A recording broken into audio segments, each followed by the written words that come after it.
নমস্কার বন্ধুরা, জয় মা কালী পরিবারে এক নতুন পর্বে সবাইকে স্বাগত জানাচ্ছি। আশা করি সবাই ভালো আছেন ও সুস্থ আছেন। সামনেই আসছে বিপত্তারিণী পূজা বা বিপত্তারিণী ব্রত। বাঙালির 12 মাসে 13 পার্বণ, লোকাচার মৌসুমি অনুষ্ঠান মিলেমিশে একীভূত হয়ে গিয়েছে নানা রঙের অনুষ্ঠানে। বঙ্গজীবনের গৃহস্থদের পালনীয় সেই রকমেরই একটি অনুষ্ঠান হলো বিপত্তারিণী বা বিপত্তারিণী ব্রত।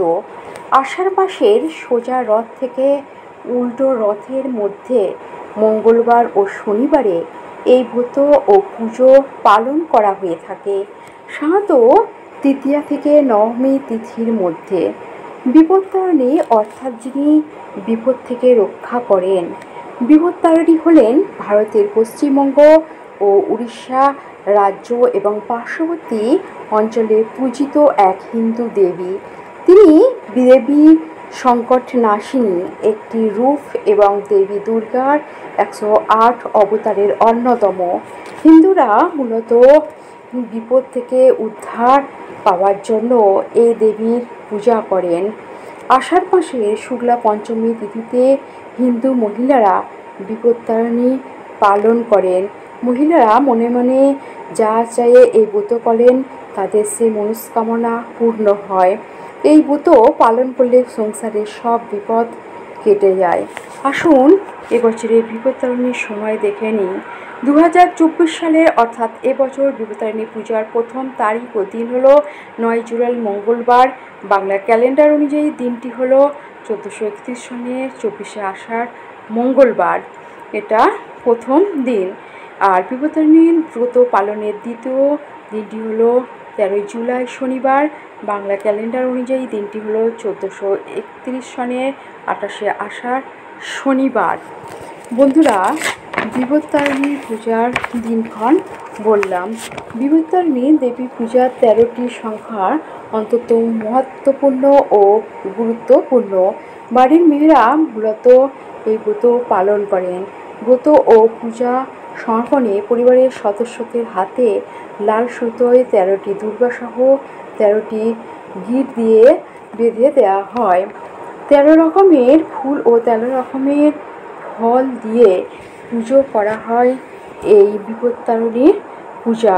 এখন যে সব মৌসুমি ফল পাওয়া যায় এবং বিপত্তারিণীর ব্রত পালনের পর দিন বুধবার পালিত হয় উল্টো রথ যাত্রা।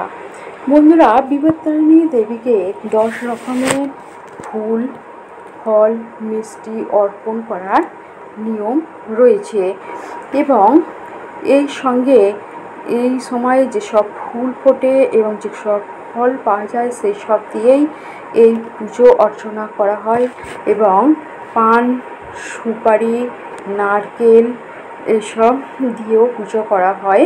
পুজোর শেষে প্রসাদ হিসাবে 13টি লুচি ও 13 রকমের ফল খাওয়া চল রয়েছে। বিবাহ বিলম্ব হলেও এই পূজা করলে বাধা কেটে যায়। মাতৃমূর্তির 4 হাতে দেবী বহন করছেন চক্র, ত্রিশূল, তরবারি ও শঙ্খ। বিপত্তারিণী বাহন হলো সিংহ।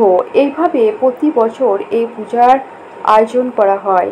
দেবীর অনেক রূপ দেখা যায়। উত্তর ভারতে অষ্টাদশ রূপের ধ্যান ও পূজা হয়। কোথাও দশভুজা রূপে পূজা করা হয়, কোথাও চতুর্ভুজা স্বর্ণবর্ণা, আবার কোথাও কৃষ্ণবর্ণা রূপে পূজিতা হয়।